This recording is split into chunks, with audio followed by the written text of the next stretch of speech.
So, I'm Sherelle Morris. I'm from Albuquerque. We did our first Maker Faire last year, one day. It was very exciting, very scary. Unknown aspects, we were sitting on a city plaza that was being held up by hydraulic pylons, and you couldn't put a car on it because it could go through the, yeah, little moments in time.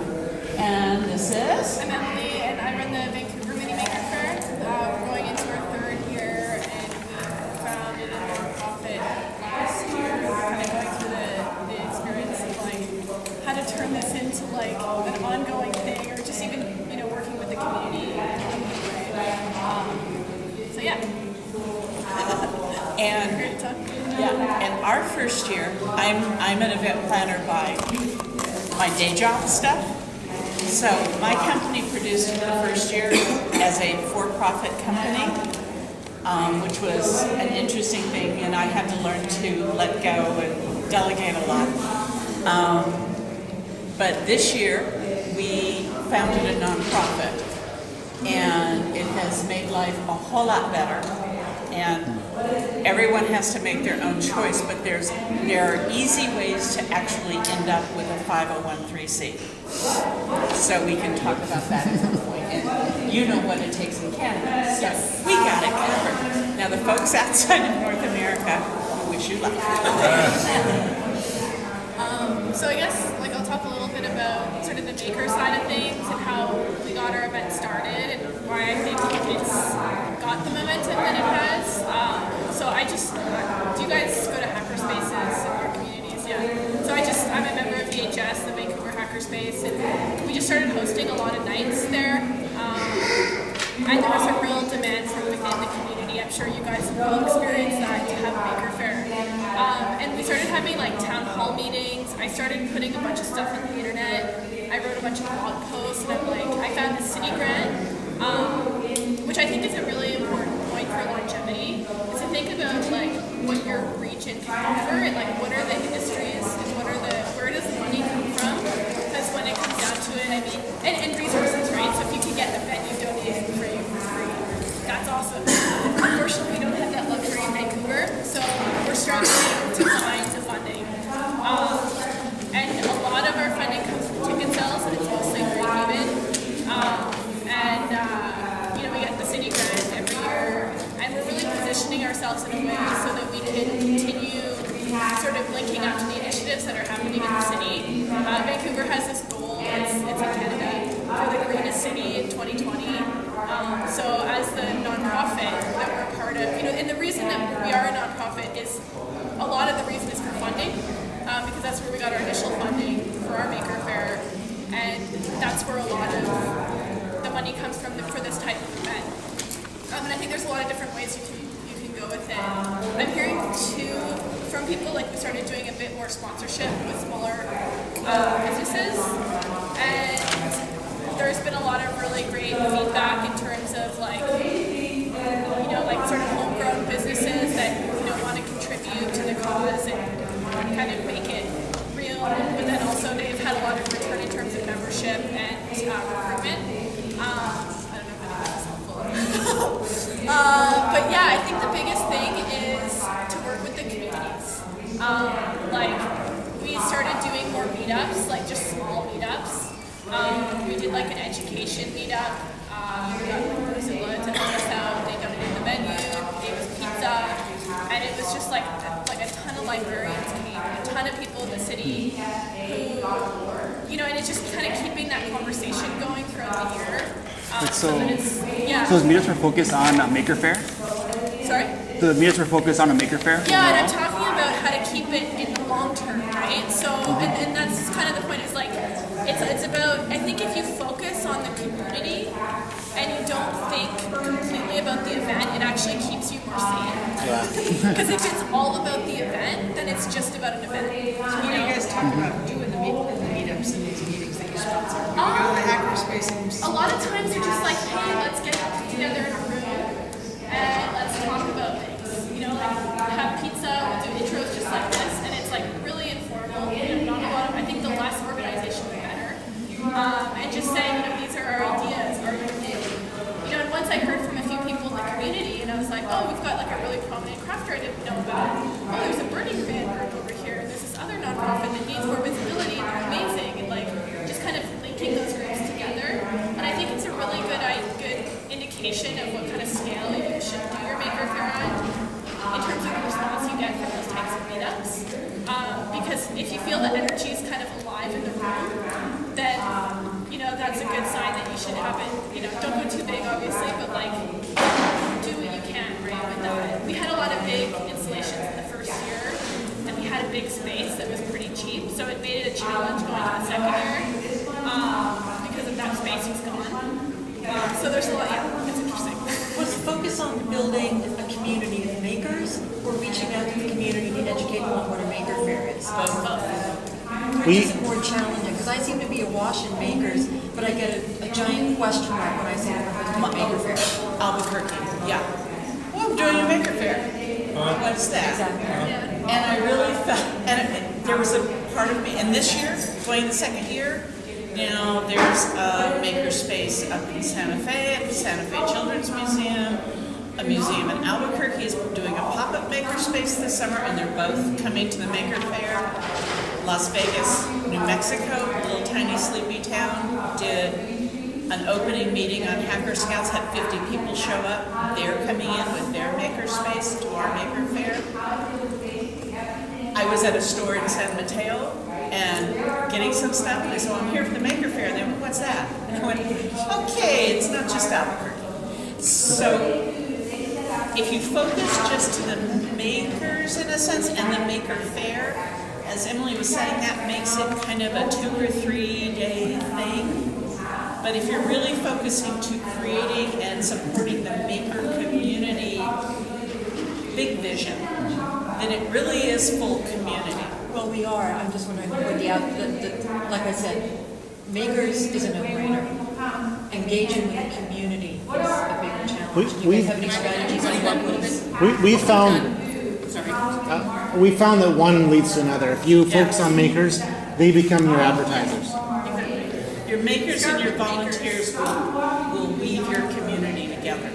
We've reached out to people who don't think of themselves as makers. Like we have a monthly thing at like the sewing bee in our area, and say hey, you guys are actually makers part of this. So every month we go somewhere new. We've gone to one group, which is a kids craft area, and they have a dark room. They're making stuff, but they don't see themselves that way. So we bring our makers to them.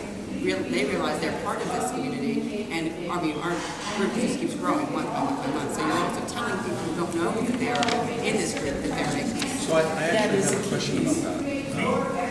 It sounds like you guys have what I know of as a community activism model, right? So I actually have had a lot of experience in political activism, and so what we talk about a lot is an engagement model where you start talking to people about what their interests are, what their passions are, and they connect that way, and then they grow within the organization to take on more responsibilities. That's what we call it. It sounds like you're doing that, but what I'm curious about is, right now, with us being in first year, we're wondering, we're having a little bit of a struggle getting the I guess the organizational element of having that outreach, right? Because I can't be everywhere at once, and I have a core group of about 5 or 6 people who are really helping me with the center planning. But beyond that, and I think we could have it, but we need to kind of educate people on how to do that outreach, right? So they feel comfortable becoming the heralds. Let's meet up, and then each space is hosting their event. I host the Hacker Maker Meetup page Got it? for the region I'm in. Got it? And the makerspace is on there. What I experienced, and I think you might agree with this, is that as you start getting your call for makers and your call for volunteers, and you start holding meetings with them coming in, they are the people. I had volunteers coming, well, I can bring the 4-H club and I can bring Girl Scouts. And I'm in New Mexico. We have an Air Force base. I was informed 3 weeks out we needed to do bringing in the flag. So I have a Girl Scout troop that's into robotics, and they have a robot that carried the flag in. It was really makery. It was quite wonderful. So it's almost just, like you said, you have 5 people. I think I was at Winter Fair. That's in September, and I'm just talking about the 4 organizers. We actually have a broader group of folks. We just haven't given them what to do yet, right? I would suggest what I feel really is sort of building our momentum is we do have meetings. And from 2 months out, we met every week. It was just an open meeting at the local hackerspace. And we would keep it out in the calendars and we put it on Facebook, tweet it out, da-da-da-da-da. And invite anybody who had any curiosity about what this Maker Faire thing was.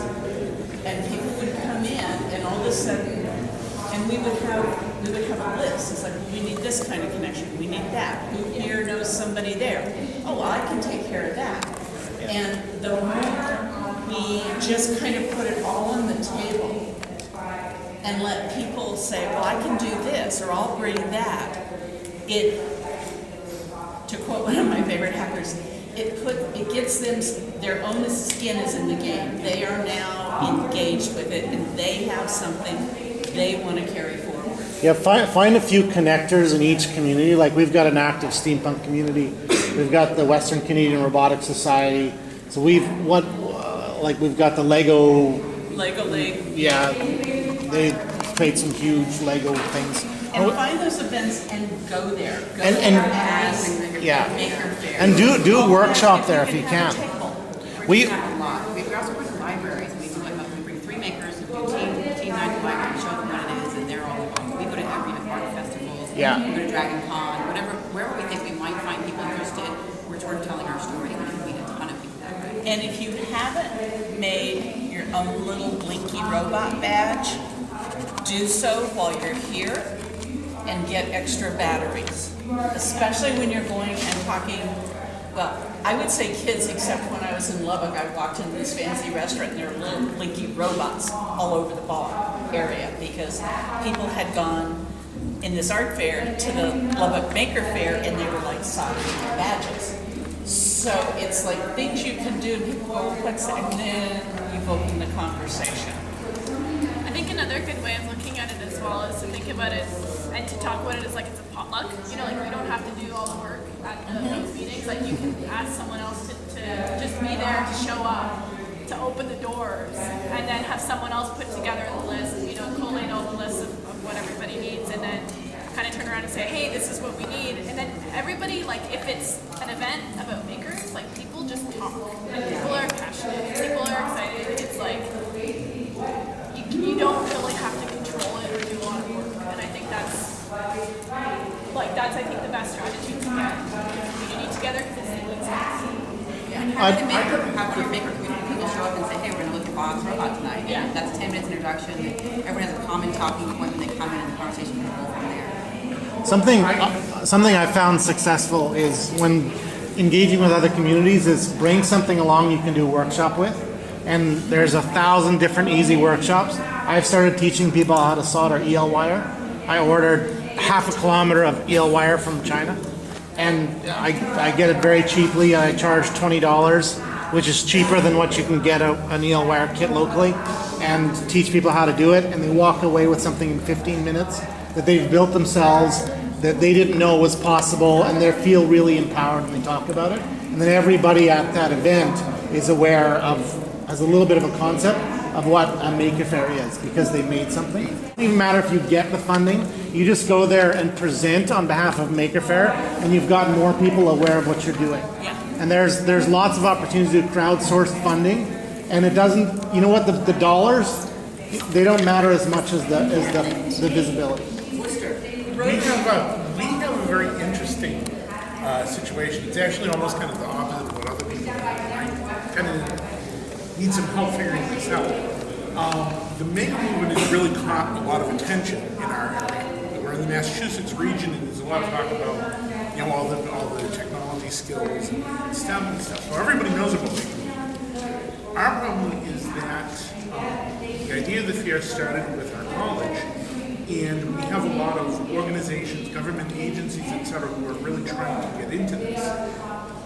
My fear and the problem that I'm wrestling with is that they're pushing out the makers themselves.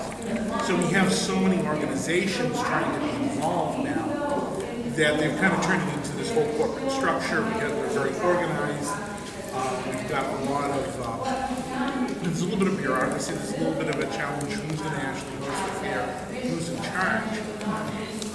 And how do I get the people, how do I get the people Yeah. there? How do I get it to be a maker fair, Who signed the license? not a science fair? Who signed the We license? haven't actually completed the license yet. We're still in our starting stages. We had sent in an application through the school. Who made, the school made the application, or did you guys? It was put in as myself with the school as a sponsor. So you signed the license agreement, and Yeah. you now are the voice for the maker. You fair. hold- And you there are no hold the questions license. beyond that. It's yours. And We can talk if you want. I also do DEF CON. I'm very used to dealing with three-letter agencies, trying to walk into a hacker conference, and we welcome them, and it's great to have them, but no, you cannot set up shop to recruit. You can recruit here, but you've got to do it on our terms. You can be here, come and show us. I mean, one of the things I saw, I think it was in the Austin sponsorship, it was like for the top tier sponsor, you get this and this, and you get 2 tables for makers who are employed by you. You don't get to cut, this is a content show, it is not an exhibit show. It is not a sales show. And I just think you have to hold that. But if you want to talk about that more, because I've been Apache Software Foundation freak, so. when you get your license, then email everyone and welcome them to join as the licensed producer of Maker Fair. Yeah. And start a meeting and join, bring them to the table, but you can sort of politely say, this is the organizing group, and we'd love to have your help. Where do you fit into our program? But make that voice heard, or anyway. And politically always thank and acknowledge your hosting sponsor of the school and kind of put them into that box. How organized do you guys have your planning meetings? Very. Do you have it very strictly? I'm weird. And also, we do this, like, we started October 7th for next year, after October 6th, our event. We're very organized because we find that everyone kind of needs to focus on their one thing. We have monthly hangouts where we come back together, but, like, I can't be thinking about the venue and the security and safety plan if I'm thinking about sponsorship. So we give everyone a pretty strict role, not strict, but, focused, I guess. And then we come back together and meet. I think it's important that everyone has their own identity to get things accomplished and that you don't duplicate efforts. Now, certainly when we come back together and meet, everybody gets new ideas from everybody else. But then we run within our own And lane, sort of. I go along with that because as an event producer the first year, and even this year, I'm still taking on too much. We're beginning to get people who are stepping in and taking stuff, and I'm narrowing and narrowing so I and the 2 other directors of the nonprofit, that we have to kind of keep the big picture. And you can get so focused that all of a sudden you look back and it's like, oh, what happened? So I think it's really good, and I think especially after your first year, you'll look at a lot of your volunteers and you'll be like, oh, they would be awesome at this. Oh, and we made invitations out to people. Would you be willing to take on volunteer coordinating this next year? And what would you do? Think about it. Take some time. And everyone has come back and said, yeah, great, I'll do that, but I want to do it this way. Awesome, go for And you it. have to let go of it too. You have to, Yeah. we have 12 people, so when you realize you're giving marketing to somebody, you gotta be willing to give that marketing away and let them go with it. Yeah. With the community. I like to have 2 people in each committee too, just in case one fades off. You have That would be awesome. continuity of For a first and a knowledge. second. It's actually yeah, been thing. one of our learnings so far. So I feel like we got a second one because we started fairly early. We went really, really hard and for a June event. We realized we didn't have the runway we needed and we rescheduled for September. That's what we did too. It's a good strategy, even if you don't mean to do that. But part of what it taught us was to put at least 2 people, at least a bench, some kind of a bench behind every single position and a good strong coordinating understudy for every single major coordinator position. I found that challenging personally because we had at one point like 5 people, and it was a nightmare. Everybody had different ideas. It was like this was like a committee thing. And this year we really simplified the roles, and there's like one person in charge of all. You've got a reliable, high-performing team, though, right? We haven't jumped.